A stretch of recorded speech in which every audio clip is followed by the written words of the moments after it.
রাজনীতিকরা পাগল হয়ে গেছে ক্ষমতা দখলের জন্য। ক্ষমতা দখলের জন্য ব্রিটিশ কলোনিয়াল পলিসিকে ফিরিয়ে আনা হচ্ছে। গান্ধী কিন্তু রিজার্ভেশনের এগেনস্টে ছিলেন, কাস্ট সেনশন হয়নি, কিন্তু আম্বেদকর রিজার্ভেশনটা করতে পেরেছিলেন।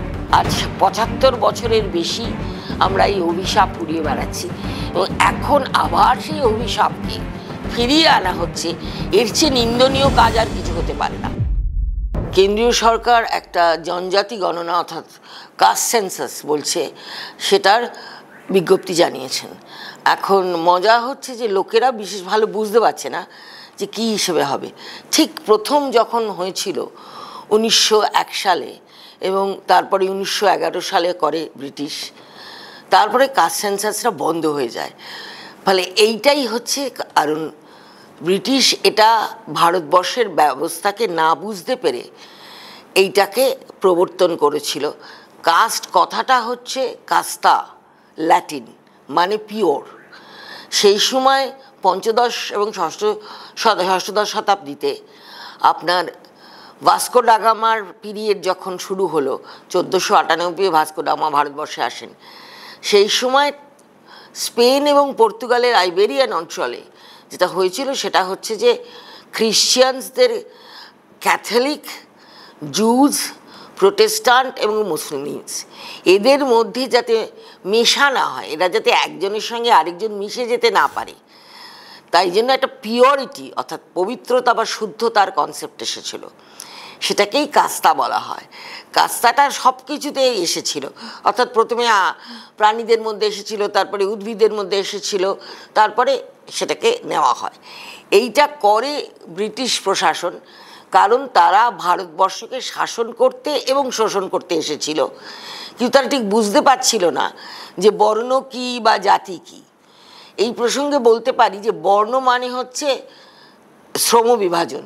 যখন প্রথম ৩টে বর্ণ, ৪টে নয় ৩টে বর্ণ বেদে আসে, তখন ব্রাহ্মণরা, ক্ষত্রিয় এবং বৈশ্য, এবং এর মধ্যে ওরকম কিছু ভাগ ছিল না। প্রচুর ব্রাহ্মণ রাজা ছিল ইন্ডিয়াতে, ভারতবর্ষে, এবং প্রচুর ক্ষত্রিয় অন্য কিছু করত।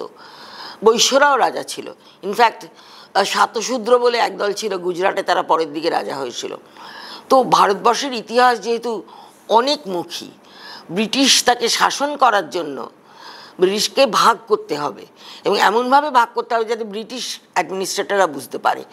অর্থাৎ ব্রিটিশ প্রশাসনের সুবিধের জন্য ব্রিটিশ রাজ এইটা করে, এবং এটা করে এই ভিত্তিতে যে বর্ণ এবং জাতি।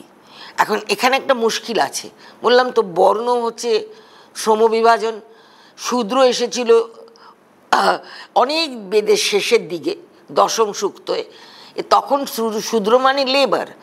এখানে একদল আরেকজনকে শোষণ করছে। আপনি রোম, গ্রিক সব জায়গায় দেখতে পাবেন একদল আরেকজনকে শোষণ করেছে। তারাও তাহলে কাস্টই ছিল। অর্থাৎ এই যে বিভাজনটা শুরু হলো ঔপনিবেশিক শোষণের কারণে, এইটা হচ্ছে কাস্ট। অর্থাৎ কাস্টার ইংরেজি এবং ফ্রেঞ্চ ভার্সন। আর জাতি কি, দেখুন, জাতি বললে মজা পাবেন। জাতি কথাটার হচ্ছে রিলেটিভ, যাকে বলি আমরা আপেক্ষিক। আপনার পশুদের মধ্যে জাতি আছে, কুকুর জাতি আছে, ব্যাঘ্র জাতি আছে। এবার মানুষের মধ্যে আসুন, বাঙালি জাতি আছে, বিহারি জাতি আছে। এইবার নারী পুরুষে আসুন, পুরুষ জাতি আছে, নারী জাতি আছে। কে তাহলে কে? অর্থাৎ জাতি করতে গিয়ে, জাতি খুঁজতে গিয়ে ব্রিটিশ প্রথম সেন্সাসে প্রায় ২০০০ মতো জনজাতি পায়, অর্থাৎ কাস্ট পায়, সাবকাস্ট যাকে বললো ওরা। ১৯০১-এ পায় ২০০০, আর ১৯১১-তে পায় ৩০০০-এর ওপর। এবার ব্রিটিশ ছেড়ে দিল কাস্ট গণনা। এটা হচ্ছে ব্রিটিশের পর্ব। আর যেটা মনে রাখবেন, এই কথাটা কেউ জানে না, এই মজার কথাটা, যে কাস্ট এসছে কাস্তা থেকে, অ্যান্ড কাস্টা is a Latin word meaning pure. ওদের এই পিওরিটি ইম্পিওরিটি কমপ্লেক্সকে ওরা চাপিয়ে দিল আমাদের কাস্টার উপরে। ফলে আমরা শুদ্ধ কি অশুদ্ধ, অ্যাকচুয়ালি শুদ্ধ অশুদ্ধ ধরে ভারতবর্ষ ছিল না। ভারতবর্ষ ছিল শ্রম বিভাজন, শোষণের উপরে, যা সমস্ত সমাজে হয়েছে, শোষণ হয়েছে। দুদলের সঙ্গে এক দলের, এক দলের সঙ্গে দুদলের, অনেকের সঙ্গে অনেকের। আর যদি আপনি ব্রাহ্মণ ক্ষত্রিয় বলেন, একটা তো কোনো একটা ব্রাহ্মণ ছিল না, তো হাজার হাজার রকমের ব্রাহ্মণ ছিল। পরের দিকে দেখা গেল কুলীন ব্রাহ্মণ, অকুলীন ব্রাহ্মণ, দ্বিজেন্দ্র ব্রাহ্মণ, অমুক ব্রাহ্মণ। ফলে ব্রিটিশ যেই ভাগটা করতে পেরেছিল ইন্ডিয়াকে, তার কারণটা কি ছিল? তাদের শাসনটা অনেক দিন রাখা, সেটা কোনো কারণে হয়নি। এরপরে আসছে স্বাধীন ভারত। স্বাধীন ভারতের সংবিধানে কাস্ট থাকবে না এবং কাস্টের ব্যারিয়ার থাকবে না। কিন্তু এইবার একটা সমস্যা শুরু হলো। সেই সমস্যাটা আম্বেদকর বললেন যে না, থাকতে হবে। গান্ধী কিন্তু রিজার্ভেশনের এগেনস্টে ছিলেন, কোনো রকম কাস্ট বেসড রিজার্ভেশন। তারপরে যেটা হলো সেটা হচ্ছে যে রিজার্ভেশনগুলো এলো এবং ভাগ হলো। সেই ভাগে যেমন একসময় ব্রিটিশ করার পরে রাতারাতি কাস্ট তৈরি হয়ে গেছিল, একজনেরও একটা কাস্ট আছে এরকম পাওয়া গেছে। এবং এই গবেষণাগুলো মনে রাখবেন করেছে কিন্তু শিকাগো বিশ্ববিদ্যালয়ের আমেরিকান অ্যানথ্রোপোলজিস্ট বার্নার্ড কোন। তিনি দেখালেন যে ব্রিটিশ যেভাবে কাস্ট বলে খুঁজেছে তাতে হাজার হাজার লোক পাবে। কেউ তার অকুপেশন বলেছে, কেউ তার জীবিকা বলেছে, পেশা বলেছে, কেউ বাবা কী করতো তাই বলেছে, কেউ এখন দুটো জিনিস করে সেটা বলেছে। অর্থাৎ কামার জাতি, কুমোর জাতি, গাদা গাদা এরকম তৈরি হয়ে গেল। ফলে 3000 কেন, আরও বেশি পাওয়া যাবে। এইবার এইটা যখন ইন্ডিপেন্ডেন্ট অর্থাৎ স্বাধীন ভারতে এলো, তখন সবাই কিন্তু এটার এগেনস্টে বলল। ফলে কাস্ট সেন্সন হয়নি, কিন্তু আম্বেদকর রিজার্ভেশনটা করতে পেরেছিলেন। এই রিজার্ভেশনটা এবার এখন আমরা দেখতে পাচ্ছি যে এটা একটা বিষবৃক্ষ ছিল। তার কারণ রিজার্ভেশন দিয়ে কাউকে উন্নত করা যায় না, উন্নত করতে হয় শেকড় থেকে। সুতরাং শেকড় থেকে উন্নতি, অর্থনৈতিক উন্নয়ন যদি না হয় তাহলে পরের দিকে কী হবে সেটা তো বোঝাই যাচ্ছে। এবং গরিব মানুষকে গরিব মানুষ না দেখে আপনি যদি এই শিডিউল কাস্ট, অমুক শিডিউল কাস্ট কথাটা কোনোদিনও ছিল না ভারতবর্ষে, যেমন কাস্ট ছিল না। ভারতবর্ষ ইন্ডিপেন্ডেন্ট ইন্ডিয়া, স্বাধীন ভারতবর্ষে কোথাও কোনো রকমভাবে কাস্ট কথাটা ছিল না। থাকবে কি করে? ওটা তো পর্তুগিজ ওয়ার্ড, ওটা তো থাকতে পারে না। কাস্তা ল্যাটিন, তারপর বাংলা, এই ইংরেজি, ফ্রেঞ্চ এবং পর্তুগিজে কাস্ট হলো। সুতরাং কোথাও ছিল না। ফলে কাস্ট অ্যাসোসিয়েশন, কাস্ট স্পিরিট এসব কিছু ছিল না। কাস্টনেস জানিয়ে কিছু সমাজতাত্ত্বিক বিরাট মাথা ঘামিয়েছেন, সেগুলো কিচ্ছু ছিল না। এবং এতদিন ধরে আমরা এটা করতে পেরেছি সক্ষম হয়ে যে অর্থনৈতিক উন্নয়ন কাজ দিয়ে ডিভিশন হবে না। আপনার আছে কত আর নেই কত, আপনার দরিদ্র লোক কতজন, কজন মধ্যবিত্ত, কজন উচ্চবিত্ত, এইভাবেই হবে জিনিসটা। অর্থাৎ অর্থনৈতিক উন্নয়নকে অন্যদিকে চালিয়ে দেওয়া হলো। এই অমুক শিডিউল কাস্ট, ওবিসি 2, 3, ইভেন মুসলিমদেরও তাই করা হলো। এর ফলে হলো কি, আমরা নিজেদের মধ্যে ঝগড়া বেশি করলাম। ঠিক ব্রিটিশ যেটা চেয়েছিল, ব্রিটিশ তাই করিয়েছিল, কাস্ট সেন্সাস করে নিজেদের মধ্যে ঝগড়া।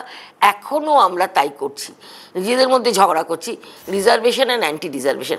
আমরা সবাই জানি যে কি হয়েছিল যখন ওই ভিপি সিংয়ের এটা হলো এবং লোকে আগুনে পুড়ে মরতে লাগলো, জেনারেল ক্যাটেগরি। কি হলো জিনিসটা?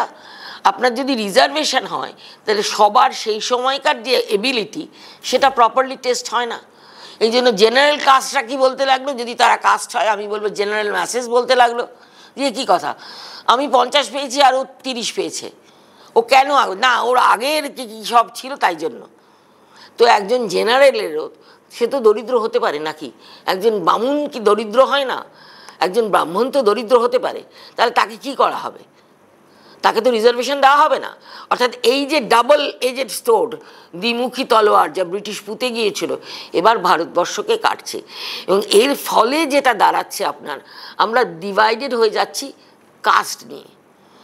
এবং যা আমি নিজে রাজপুতানায় কাজ করেছি দেখার জন্য, সেখানে দেখেছিলাম যে একজন লোক বলছে আমরা ওই গ্রামের লোককে বিয়ে করতে পারি না। কেন পারো না? ওরা আমাদের এক জাতি নয়। আচ্ছা, তাহলে কোন গ্রামের লোককে বিয়ে করতে পারো? সেটা তো বলতে পারবো না, দেখতে হবে। অর্থাৎ একটা গ্রাম থেকে আরেকটা গ্রামে বিয়ে করতে পারে না, এমন ভাগাভাগি করে দিয়েছিল যে তার ফলে সে ভাগাভাগি চলেছে তো চলেছেই। আজ 75 বছরের বেশি আমরা এই অভিশাপ কুড়িয়ে বেড়াচ্ছি এবং এখন আবার সেই অভিশাপকে ফিরিয়ে আনা হচ্ছে। এর চেয়ে নিন্দনীয় কাজ আর কিছু হতে পারে না। শুনুন, হিন্দু বলে কোনো কথা নেই, হিন্দুইজম নেই, হিন্দুত্ব নেই, আর সেই কারণে কাস্টও নেই।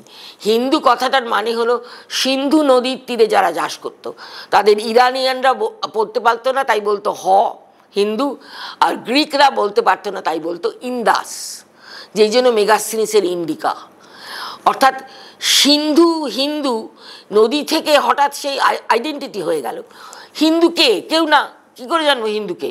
হিন্দুর বলে কি কোনো দেবতা আছে? আমাদের 33 কোটি দেবতার মধ্যে নেই। কেন নেই? ভাবার তো উচিত ছিল লোকেদের, এই ভাবনাটুকু তো আসতে পারে। 33 কোটি দেবতার মধ্যে নেই, আমাদের অনেক ভাগ আছে, আমাদের শৈব আছে, আমাদের বৈষ্ণব আছে, কিন্তু হিন্দু বলে কেউ নেই। সো হিন্দুইজম, যেটা সমস্ত পৃথিবীর রিসার্চাররা অনেকেই বলেছেন, মেজরিটি বলেছেন, অধিকাংশ, যে it is not a religion in the sense of Islam or Christianity. অর্থাৎ একমুখী ধর্ম নয় যে আপনি এভাবে বলবেন। আর পরের দিকে হিন্দু কথাটা ব্রিটিশ 18th সেঞ্চুরিতে কেন করলো? এই হচ্ছে তার কাজ করতে সুবিধা হবে, তার হিন্দুত্ব দেখতে সুবিধা হবে। আর এখন গত 14 বছর ধরে বা 10 বছর ধরে হিন্দুত্ব ছাড়া আর কোনো আইডেন্টিটি নেই, এবং ভাগ করে দেওয়া হচ্ছে ভারতবর্ষকে হিন্দু মুসলমান বলে যাচ্ছে। খারাপ কথা, কিন্তু ঐতিহাসিক হলে, সাধারণ জ্ঞান ইতিহাস পড়লে থাকতো যে 6th সেঞ্চুরি এডি থেকে ইসলাম হয়েছে, এবং তখন থেকে ভারতবর্ষে প্রচুর মুসলমান আছে যাদের সঙ্গে আমাদের ঝগড়া হয়নি। ঝগড়া হয়েছে রাজায় প্রজায়, জমিদারে প্রজায়। এইভাবে ঝগড়া হবে কেন? তুমি কোনো সুবিধা পাচ্ছ না তাই ঝগড়া হয়েছে। সুতরাং তাদের সঙ্গে আমরা ঠিক ছিলাম 1757 অবধি। 1757 থেকে যে বীজ বৃক্ষ রোপণ হলো, সেই রোপণের ফলে কি দাঁড়ালো? সেটা হচ্ছে যে একটা হিন্দু রাষ্ট্র, একটা মুসলমান। আমরা কি হিন্দু রাষ্ট্র? মোটেও না। পাকিস্তানে যত মুসলমান ছিল তার চেয়ে বেশি মুসলমান ইন্ডিয়াতে ছিল। ফলে তারপরে শুরু হলো ল্যাঙ্গুয়েজ, এবং বাংলাদেশ হয়ে যাওয়ায় পাকিস্তান রেগে গেল, এবং এখানে এ প্রান্তে মনে করা হচ্ছে যে আমরা ওটা হিন্দু বাংলাদেশ। একদমই না। আমরা যারা বাংলাদেশ যুদ্ধের সময় লোকেদেরকে আশ্রয় দিয়েছি, লোকেদের সঙ্গে থেকেছি, আমাদের কলেজ লেভেলে আমরা যারা অভিযান করেছি ঢাকা বিশ্ববিদ্যালয়ের ছেলে মেয়েদের জন্য, সেটা হিন্দু মুসলমান ছিল না, সেটা বাংলা ভাষার ভিত্তিতে ছিল। সেটা পুরো গুলিয়ে দেওয়া হয়েছে, এবং বলা হচ্ছে যে তুমি তোমার জাতি বলো। আমি কি জাতি? আমি পেশায় শিক্ষক, আমি তো তাই বলবো। আমি কি করে জানবো আমি জাতি? আবার কি জাতি? কিছুই না। জাতি হচ্ছে একটা বাঘেরও জাতি থাকে, এবার বাঘের মধ্যে কাস্ট সেন্সাস করুন, royal Bengal and non royal Bengal. পাগল হয়ে গেছে রাজনীতিকরা, পাগল হয়ে গেছে ক্ষমতা দখলের জন্য। ক্ষমতা দখলের জন্য হিন্দু মুসলমান ভাগ হয়ে যাচ্ছে ভারতবর্ষ। ক্ষমতা দখলের জন্য ব্রিটিশ কলোনিয়াল পলিসিকে ফিরিয়ে আনা হচ্ছে। এরপরে আর ব্রিটিশকে ক্রিটিসাইজ করার বা সমালোচনা করার আমাদের কোনো মুখ নেই। আমরা কিছুতেই বলতে পারি না যে ব্রিটিশই কাস্ট সৃষ্টি করেছে। 2027-এ যদি কাস্ট সেন্সাস শুরু হয়, তার চেয়ে বড় ক্ষতি ভারতবর্ষের আর হবে না। ভাগ করছি আমরা ভারতবর্ষকে, ঐক্যবদ্ধ ভারতবর্ষকে আমরা ভাগ করছি, ইচ্ছে করে ভাগ করছি যে রাজনীতিতে ক্ষমতা ধরে রাখতে পারি। কে হিন্দু? কেউ না। কে মুসলমান? কেউ না। আমরা তো সবাই মানুষ। এবং আমরা যখন হিন্দুকে মুসলমানকে, আমরা যে রাজনৈতিক স্বাধীনতা আন্দোলন করেছিলাম তাতে ভাগ ছিল না, যতক্ষণ না পর্যন্ত ইংরেজ বুঝালো এবং দুঃখের সঙ্গে মহাত্মা গান্ধী মেনে নিলেন যে নেহেরুকেই প্রথম প্রাইম মিনিস্টার হতে হবে। জিন্না মারা যাচ্ছেন, কিন্তু জিন্নাকে করা যাবে না। এটা তো লাস্টে গিয়ে কে প্রাইম মিনিস্টারশিপ পাবে বলে ডিসিশনটা হয়ে গেল। সেই জন্যই তো গান্ধীজিকে, যেদিন এই পার্টিশন হয়, গান্ধীজি সেদিন অনশনে ছিলেন, বুঝতে পেরেছিলেন ভুলগুলো, যে সুভাষ বোসকে তাড়িয়ে উনি যে রাজত্ব কায়েম করছেন অহিংসা বলে, যে হিংসা দেখানো হয়েছিল সুভাষ বোসের প্রতি। সুভাষ বোস একমাত্র নেতা যে কিন্তু কখনো কাস্ট সম্পর্কে কিচ্ছু বলেননি, তার কাছে সবাই ভারতীয় ছিলেন। যদি ওই ধরনের নেতৃত্ব আমাদের আসতো, তাহলে আজকে দেশটা অন্যরকম হতো। আর এখন আমরা রামলালায় ভুগতে আরম্ভ করেছি। কে রাম কোথায় ছিল, তার আর্কিওলজিক্যাল কী ছিল, এগুলোর কোনো ভেরাসিটি নেই, কেউ বলতে পারে না। কারণ এগুলো আমরা পড়ার পরে শুনে আসছি, কিছুটা পাচ্ছি কিছু জায়গায়, যতটুকু আমরা আর্কিওলজিক্যাল ডিসকাভারিতে পেয়েছি, যেমন মহেঞ্জোদারো হরপ্পা পেয়েছি। ফলে এইভাবে যদি দেশকে চালিত করা হয়, তা আপনি না খেয়ে রামের পুজো করুন, না খেয়ে মিছিল করুন। অর্থাৎ এইটা একটা এখন রাজনীতির খেলা শুধু নয়, এটা একটা কৌশল। থাকতে হবে পাওয়ারে, যে যা পারছে করে যাচ্ছে। কেউ মনে করছে আমি মুসলমানকে বললে সে আমায় ভোট দিয়ে দেবে, কেউ মনে করছে আমি হিন্দু করে। আর কেউ নেই খ্রিশ্চান, তারা কোথায় যাবে? ভারতবর্ষে 6% আছে। আর জৈন, বুদ্ধ আমাদের নেই, আছে তো, তারা কোথায় গেল? অর্থাৎ বাইনারি করতে হবে।